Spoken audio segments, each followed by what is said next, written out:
इस वक्त की एक और बड़ी खबर आपको बता दें कि संसद के मॉनसून सत्र का आज से आगाज हो गया है, जहां पर लोकसभा में नीट पर जोरदार हंगामा भी देखने को मिला। लोकसभा में प्रश्नकाल के दौरान यहां पर हंगामा देखने को मिला। शिक्षा मंत्री धर्मेंद्र प्रधान ने उन सभी बातों का जवाब दिया जो पूछे गए थे विपक्ष की ओर से। पेपर लीक पर शिक्षा मंत्री ने यहां पर जवाब दिया है। कुछ जगहों पर गड़बड़ी हुई है, ये बातें धर्मेंद्र प्रधान की ओर से कही गई हैं। पेपर लीक के साफ सबूत नहीं है, ये भी बातें उनकी ओर से कही गई हैं। लोकसभा में नेता प्रतिपक्ष राहुल गांधी ने भी तीखे बयान दिए। उनकी ओर से कहा गया कि परीक्षा के इंतजामों में भारी गड़बड़ी हुई है, पैसों से पेपर खरीदा जा सकता है। यानी पूरे सिस्टम पर यहाँ पर राहुल गांधी सवाल उठाते हुए नजर आए। चिल्लाने से सच झूठ नहीं बदलेगा, ये धर्मेंद्र प्रधान की ओर से कहा गया। वहीं राहुल गांधी का बयान दुर्भाग्यपूर्ण है, ये बातें भी धर्मेंद्र प्रधान की ओर से कही गई हैं। वहीं संसद में अखिलेश यादव ने भी कई सवाल उठाए, जहां पर अखिलेश यादव ने यह कहा कि ये सरकार कुछ करे ना करे लेकिन पेपर लीक का रिकॉर्ड जरूर बनाएगी। तो तीखे तंज यहां पर विपक्ष की ओर से कसे गए सरकार के ऊपर।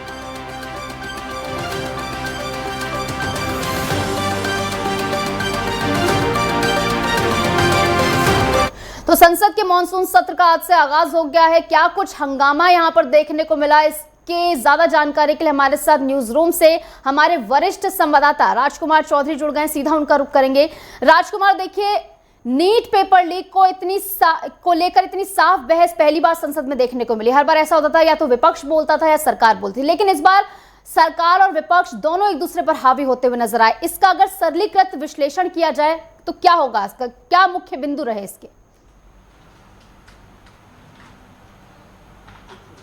देखिए निशु, हिंदुस्तान का जो लोकतंत्र है उसकी एक खूबसूरती है और जनता ने जिन सांसदों को देश की सबसे बड़ी पंचायत में भेजा, आज सही मायने में उन्होंने अपने काम की शुरुआत कर दी। क्योंकि अगर इससे पहले सत्र की बात करें तो उसमें शपथ ग्रहण सांसदों का होना था, क्योंकि 543 मेंबर ऑफ पार्लियामेंट अलग अलग क्षेत्रों से चुन के देश की सबसे बड़ी पंचायत में पहुंचे हैं। आज जो सत्र की शुरुआत हुई, उस सत्र के शुरुआत के दौरान जिस तरीके से विपक्ष की तरफ से नीट के मामले को उठाया गया और बहुत संवेदनशील, क्योंकि ये जो मसला है इस मसले को बहुत संवेदनशील तरीके से सरकार भी देख रही है। इसकी सीबीआई इंक्वायरी हो रही है और जांच के दौरान बहुत सारे आरोपी पकड़े जा चुके हैं और ये मसला सुप्रीम कोर्ट में भी कहीं ना कहीं विचाराधीन लग रहा है। लेकिन संसद के अंदर जिस तरीके से आज इस मसले पर बहस हुई और विपक्ष के नेता राहुल गांधी ने सवाल पूछे, तो स्वाभाविक तौर पर धर्मेंद्र प्रधान ने भी अपने सवालों के जवाब दिए और राहुल गांधी की तरफ से स्पष्ट तौर पे जो कहा गया, जो टिप्पणी की गई